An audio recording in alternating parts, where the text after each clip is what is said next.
we're back and it's another day. I got my hair done today and now my eyebrows are darker, so that's neat and cool and fun and whatnot. Today we're going to be reading Sex and the City, Beyond Liberal Politics and Towards Holistic Revolutionary Practice by Diane C.S. Becerra. I was walking through the streets of downtown New York City to catch the Uptown train to Harlem when I noticed a long line of enthusiastic fans waiting outside a movie theater to catch the latest film, Sex and the City 2. It triggered memories of my freshman year at City College and the nights I spent with friends watching old episodes of Sex and the City. A bit tipsy, we talked about our own sexual lives, comparing them to the often hysterical scenarios of that night's episode. But our experiences in comparison to those of the four glamorous characters were marked by blatant racial and class differences. We were three women of color who ate at family restaurants that blasted bachata and salsa, often way too loud, and who drank cheap beer instead of expensive cocktails unless half off during happy hour. Sex and the City has been so influential that Natasha Walter, author of The New Feminism, felt compelled to say, "I don't think anyone in the future will be able to write about the status of women in the U.S. at the turn of the century without running through some of the old Sex and the City videos and appreciating how single women bestrode Manhattan," unquote. But which single women, of what race, class, and sexual orientation, and on what specific streets of Manhattan? Kim Ackes of London Metropolitan University argued that the show has provided women with a language with which to talk about their experiences and their friendships, unquote. Pepper Schwartz, a University of Washington sociology professor, claimed that Sex and the City was a sea change in how women talked about sexuality. How is the discussion of sex being framed within Sex and the City? Just how liberating and inclusive is this sex talk? How does the show set the terms by which we understand our gendered and sexual selves?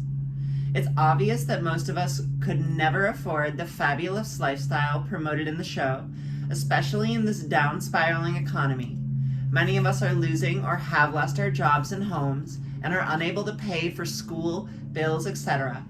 Given the show's blatant glorification of the lives of the rich and its large disdain for working-class culture, some more progressive folks may have the impulse to completely dismiss the show, calling it stupid and irrelevant. Meanwhile, the less critical may view the show as pure entertainment and fun, claiming that it has nothing to do with politics. But we must resist the temptation of dismissing popular culture. Popular culture circulates and reinforces many values that are seen as normal and natural. It's a powerful tool for educating the public about which relationships are acceptable and which are not. In celebrating the institutionalized social and material privileges of elite women, Sex and the City undermines its slightly progressive values. Informed by the basic assumptions of liberal feminism, Sex and the City normalizes the oppression of the majority of women and men. Liberal feminism has historically been characterized by its reformist political goals to incorporate racially and economically privileged cisgender women within dominant institutions. To take a step in a liberating direction, we need to understand how oppressive relationships are created and enforced in our communities. Given the complex people that we are, we need to understand how different types of privilege and oppression intersect and reinforce one another in both the experiences of others and ourselves. This type of framework can put us in a better position to holistically dismantle a sexuality that oppresses and to create the conditions for a sexuality that liberates. From Gucci to Gramsci. Systems of oppression are maintained through the often coerced participation of the oppressed. But how does this happen? How are we compelled to participate within relationships and systems that oppress our communities and ourselves? This is precisely what the Italian revolutionary Antonio Gramsci asked in the early 1920s and 1930s. Gramsci developed the concept of hegemony to understand the process by which the working class is socialized to think and act within the dominant framework of class elites. But with the rise of nationalist, feminist, and sexual liberation movements in the latter 20th century, many revolutionaries expanded the concept of hegemony to racial, gender, and sexual oppression. While we all have power, clearly some groups have much more power over their own lives, and unfortunately, even more power over the lives and deaths of others. The useful concept of hegemony allows us to understand how privileged groups maintain this power. Hegemony is maintained in large part through institutions, marriage, workplace, schools, military, etc., that educate people to accept and identify with the dominant assumptions, values, roles, and consciousness of their society and oppressors. The success of hegemony can often be measured by the inability of the oppressed to envision new alternatives, that somehow our misery is natural or even justified. Luckily, the hegemonic powers of privileged groups has its limits. Despite our intense socialization, we still have the ability as human beings to question our circumstances and build alternatives.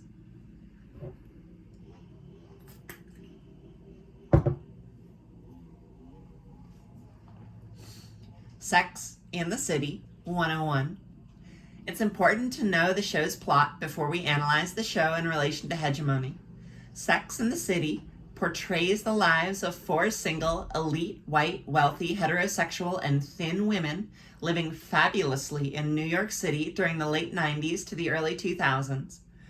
The main character, Carrie Bradshaw, played by Sarah Jessica Parker, writes a witty sex column for the fictional newspaper The New York Star. Carrie uses her personal love life, the experiences and perspectives of her friends, Samantha Jones, Charlotte York, and Miranda Hobbs, in the dating scene of Manhattan as both her inspiration and writing material. The sex column serves as a space for Carrie to raise questions and outright doubts about the search for Mr. Right, marriage, and children. It's through Carrie's confession-style discussion of sex and relationships that the audience is invited to relate to the 4 characters. One of the most appealing and controversial aspects of the show was its blatant discussion of sex. As promoted in the show, women have the right to great sex and also the right to discuss it everywhere. No social space in New York City is off limits. In Sex and the City, everything from careers to cunnilingus is discussed over expensive cocktails and cigarettes. And of course, sex of all kinds of sex, good sex, bad sex, hit your head against the bedpost sex, mind-blowing, and I actually orgasmed sex, is discussed in hysterical detail. I hate that I understand that. I wish all sex was mind-blowing.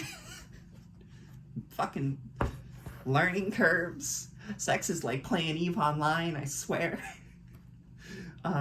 Anyway, is discussed in hysterical detail. While the show mainly focused on heterosexual sex, non-heterosexual sex often made a guest appearance. Why don't they just say gay sex? Whether in the form of Samantha's brief relationship with Brazilian artist Maria Diego Reis, the gay adventures of Stanford Blatch and Anthony Marantino, or more problematically, Samantha's condescending interaction with transgender Black sex workers. While Sex and the City provided insights into the lives of wealthy gay men and women, the show often promoted a binary of male, female, gay, straight. As Charlotte commented about sexual identities, I am all into labels, pick a side and stay there, unquote. Boy, girl, boy, girl.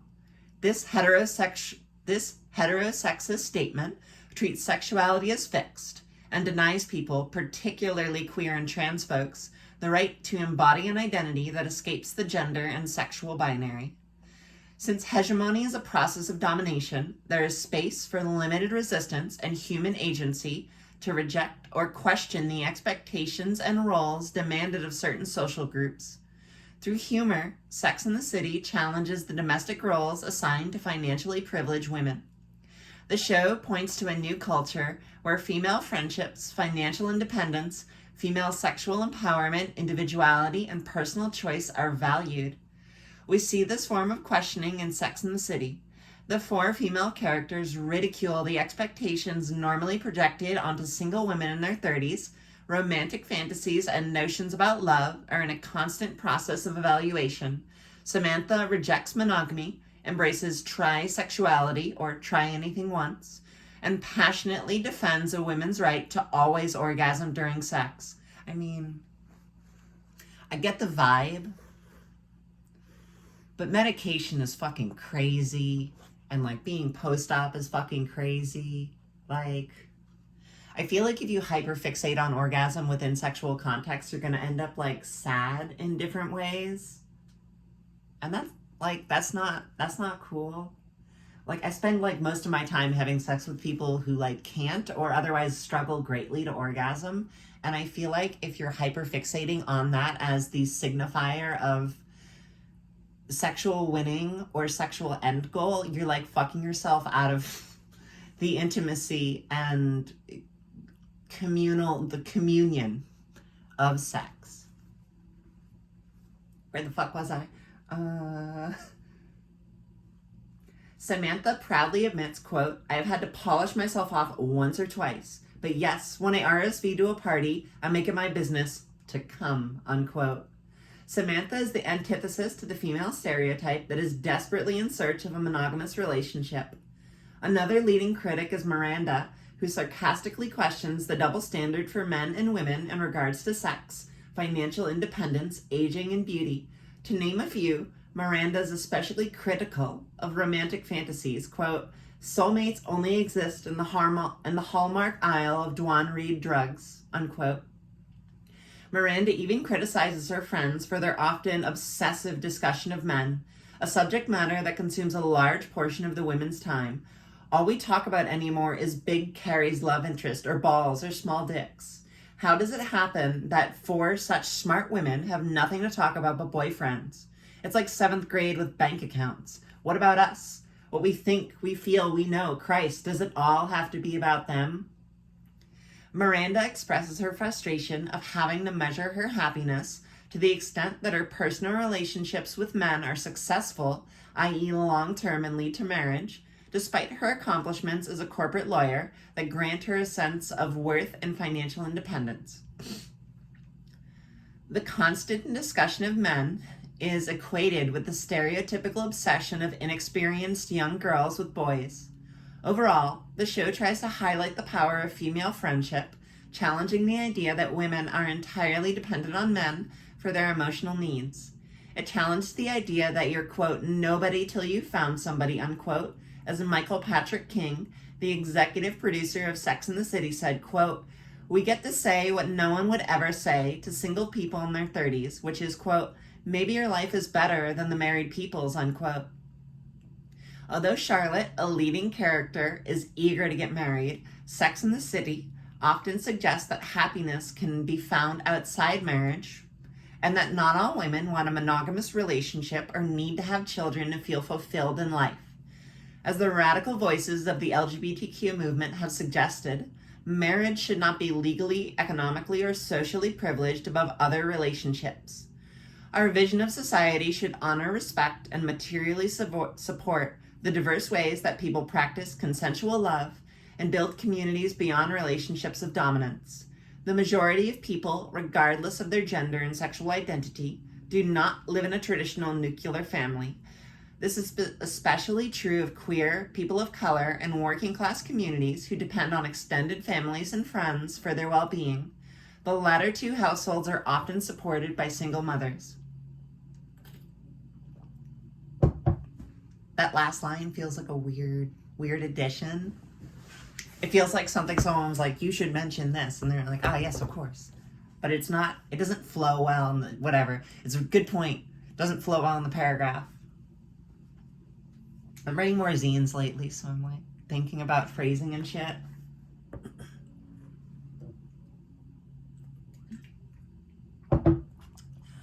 Confronting oppression through personal choice, the four characters of Sex and the City challenge gender roles. But how is empowerment being defined? Charlotte, in attempting to rationalize her decision to quit her job and become a housewife, says, the women's movement is supposed to be about choice. And if I choose to quit my job, that's my choice. It's my life and my choice. I choose my choice. I choose my choice, unquote. While it is the right of all parents to have the available resources to raise their children, the majority of women are not in the position of power to make Charlotte's choice. Any political project based around choice needs to critically question the options available to people, which for the majority are limited and outright oppressive. As we struggle to expand a person's fundamental right to make decisions about their lives, from the bedroom to the doctor's office and workplace, we have to recognize that institutionalized privilege grants some people more choices at the direct or indirect expense of others. Individual choice as the sole means of resistance will always be limited by hierarchical institutions that deny us or others meaningful choice. Although speaking on white privilege, elements of Tim Wise's definition are useful for thinking about gender, sexual, and class privilege. It's a block quote. White privilege refers to any advantage, opportunity, benefit, head start, or general protection from negative societal mistreatment, which persons deemed white will typically enjoy, but which others will generally not enjoy. These benefits can be material, such as greater opportunity in the labor market or greater net worth, due to a history in which whites had the ability to accumulate wealth to a greater extent than persons of color, social, such as presumptions of competence, credit worthiness, law-abidingness, intelligence, etc., or psychological, such as not having to worry about triggering negative stereotypes, rarely having to feel out of place, not having to worry about racial profiling, etc. This is a good definition. I'm glad it's in this book.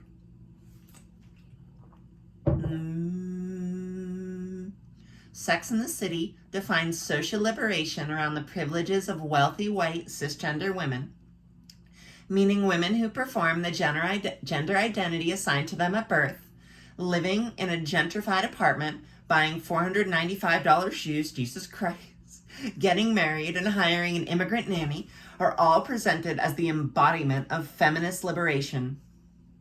But how does the celebration of white female beauty and femininity, fabulous lifestyles, and wealth reinforce the oppression of working class women, women of color, and queer persons? It says as LGBTQ.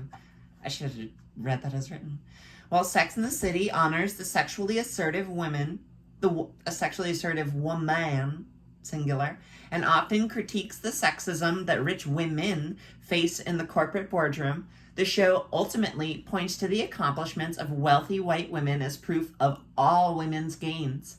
Informed by liberal feminism, the show celebrates women who assume powerful positions within dominant institutions. The individual women who enter these elite spaces are presented as the natural champions of women's rights. Challenging sexism is not simply about breaking gender stereotypes on an individual basis. Rather, it is about dismantling an institutionalized system of sexism and, by implication, other systems of oppression. Sex and the City assumes that all women experience sexism in the same manner, although apparently it is only rich, white, predominantly heterosexual women's experiences that are worthy of being presented. Women like Miranda or Samantha can climb the corporate ladder because of their class and racial privilege. So, for example, while the show celebrates Miranda's status as a corporate lawyer, it silences the expression of Magda, a Ukrainian housekeeper whose domestic labor largely contributed to Miranda's success. The experiences of Miranda and Magda illustrate how a woman's class background and national status greatly impact her gendered experiences. Many wealthy white women can afford to buy themselves out of the gender division of labor within their home. These middle and upper class households depend on domestic workers to watch over their kids, clean their homes, and take care of all other domestic chores. The majority of domestic workers are poor women of color, often undocumented immigrants, who are overworked and receive less than minimum wage, while their employers are often white US-born professionals and economically privileged. I was thinking that when I was... My parents hire a woman to clean their house. And she's a woman of color. I don't know her immigration status. She's definitely legal, I'm sure. But, like, book be correct. It's worth emphasizing that capitalism, heteropatriarchy, and white supremacy function on the unpaid work and poverty wages of the majority of women. This point is more than relevant in an age of global neoliberalism where privatization, militarization, and the privileged access of corporations to cheap labor and natural resources is the rule. On a global scale, neoliberal policies that benefit U.S. and foreign elites are enforced through decrees or bullets, from devastating free trade agreements to U.S.-funded repressive governments and occupations, all which disproportionately affect non-white women and children. The logic and practice of militarization is guided by racism and heterosexism. Proponents of war exploit existing racist and sexist ideas to dehumanize civilians and justify their conquest. Civilians are at best seen as weak and racially inferior peoples in need of patriarchal protection, and at worst, the legitimate targets of violence, often sexual in nature. On a national scale, we witness expanding tax breaks to millionaires and corporations, funding of billions for war, all while critical social services are severely underfunded. The attacks on social services such as childcare, healthcare, family planning, maternity leave, public education, and housing, to name a few, displace a societal and state responsibility onto the backs of individual women, thus perpetuating the gender division of labor and impoverishing women and their families. Of course, as the characters of Miranda and Magda suggest, not all women have access to the same resources to lessen the blow. To shift responsibility away from the actual policies and institutions that produce inequality, politicians conveniently scapegoat the degenerate identities and relationship practices such as single parenting, non-monogamy, and non-heterosexual unions of marginalized communities. The hierarchies that exist between women demonstrate that race, class, and sexuality are equally important in shaping the oppression of women and the patriarchal privileges of men. In short, patriarchy does not equally oppress all women, and not all men equally benefit from sexism. If we fail to recognize this point, we perpetuate the exploitation of marginalized people. In her classic work, Feminist Theory, From Margin to Center, Bell Hooks says, quote, "White women and black men have it both ways. They can act as oppressor or be oppressed. Black men may be victimized by racism, but sexism allows them to act as exploiters and oppressors of women. White women may be victimized by sexism, but racism enables to act as exploiters and oppressors of black people," unquote. Intersectionality. Amazing. And we might add that heterosexuals of any color can also perpetuate the oppression of queer and trans folks. To avoid reproducing inequality, social movements must affirm the distinct experiences of oppressed people and be guided by the experiences, demands, and visions of those communities. That's where I think the oppression Olympics thing is a losing game.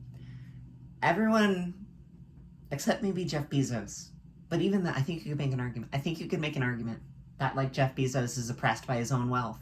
He is cut off from community. He has no communion. He lives in a world of enemies. Who are his friends? He has none.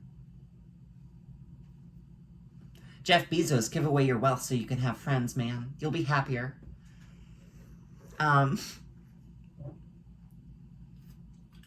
But I feel like the who is more or less oppressed thing is some things are obvious. Yes, cis straight white men in monogamous marriages are given a lot more than poor disabled trans black women. Yeah, obviously. But if you hold on to that too hard, you can become blind to the ways in which everyone suffers under our current systems. It's good to have compassion for people, I guess is my point. But also, if you're getting shit on by people, I wouldn't worry that hard about being polite, This is more like I have a relative amount of privilege. I can be polite to other white people. I can be let me explain to you why racism is bad. And I, as white person, they'll listen to me because they're you're white. We are in the same in-group. And that's where it feels like the responsibility of you to talk to your perceived in-group about the injustices that in-group perpetuates, right? I don't feel the need to advocate to cis people, but I do feel the need to advocate to white people.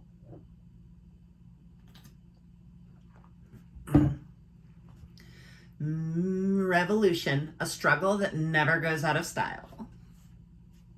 The liberal feminism that informs Sex in the City cannot successfully address the systemic nature of women's oppression because it expands the privileges of elite women at the expense and continued oppression of others. Radical social movements must challenge one of the most unquestioned assumptions of the liberal movements, that inclusion into dominant institutions is in and of itself social liberation. Amidst military and prison scandals of systemic rape and torture, not to mention multiple U.S. wars overseas, the inclusion of women, people of color, LGBTQ folks, and undocumented youth into extremely misogynistic, racist, and capitalist institutions, such as corporation, the military, and police, has life and death consequences.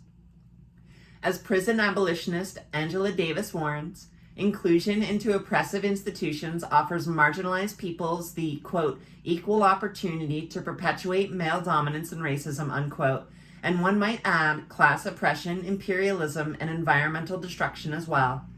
This is where the meme of more trans drone pilots comes from. Our liberation from heteropatriarchy is intimately tied to the struggle to dismantle racism, capitalism, and an authoritarian state. In other words, our movements need to understand and confront how systems of oppression, capitalism, heteropatriarchy, and white supremacy intersect and reproduce one another. A social movement that prioritizes one form of oppression over another fails to address the power of hegemony. Simply put, a reductionist analysis fails to address how privilege and oppression are embodied within existing institutions and identities. Revolutionary praxis, the relationship between theory and practice, can only be developed through our participation in grassroots movements. Through struggle, we build consciousness and leadership. We educate ourselves and others, and we prefigure the world we want to live in. In short, we build people power and a critical mass to restructure power. When we aim to decenter the authority of the state, we need to utilize state institutions in the now to democratize access to vital social services. In specific contexts, electoral strategies might even be appropriate in order to push forth progressive policies. This has certainly been the case with the rise of popular movements and progressive governments in Latin America. However, as popular movements struggle within existing institutions to win necessary reforms that improve people's everyday lives, the institutions that create miserable conditions in the first place must not go unchallenged. In other words, our struggle does not end with the winning of a particular reform, but rather, we must confront the sources of oppression.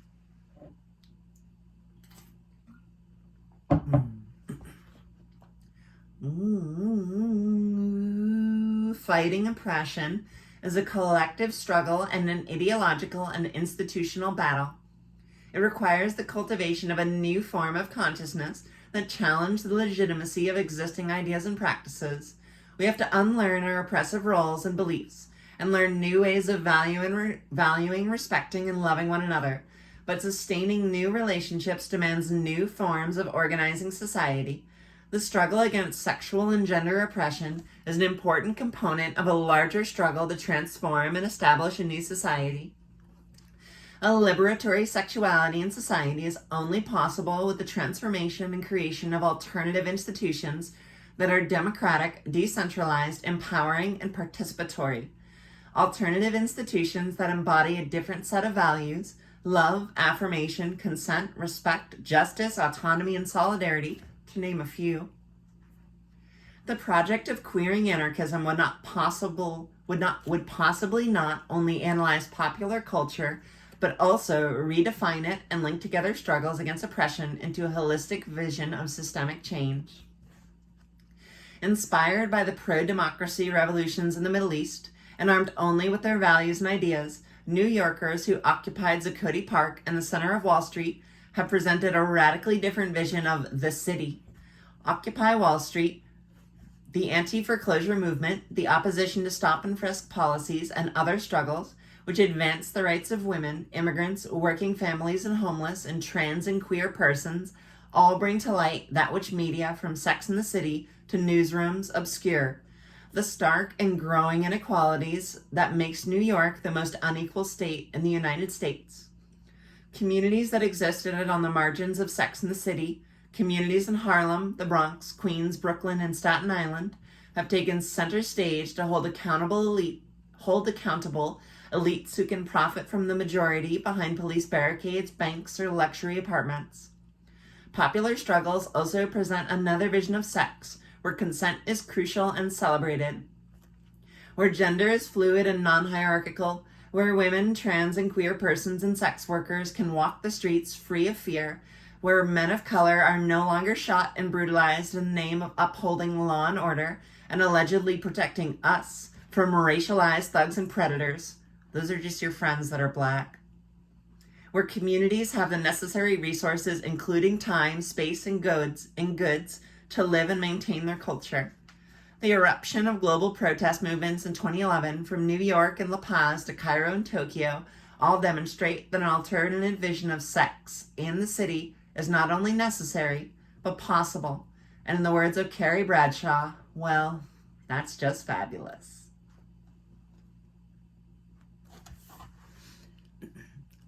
I think this was, the first footnote is dedicated to my mother, Maria Eugenia, and to all las inmigrantes luchadoras, whose love and struggles have been the basis of my political consciousness, and a special thank you to Kevin Young and friends for their loving support.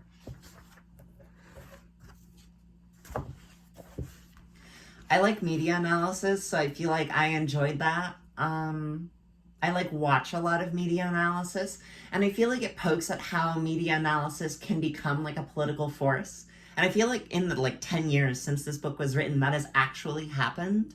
Like, media analysis has always been there. It's always been there in leftist circles. But with the explosion of quote unquote bread tube, I feel like it's become much more of a thing. And it is a way that people have been able to engage with the broader culture through a specifically leftist and anarchist lens. Trendsetters. I mean, the real trendsetter was fucking Marlon Riggs, but look up Marlon Riggs. Watch his shit. He's fucking great. He's dead now, but he made some excellent shit. Alright? Keep being. Just be. Just fucking exist. Bye.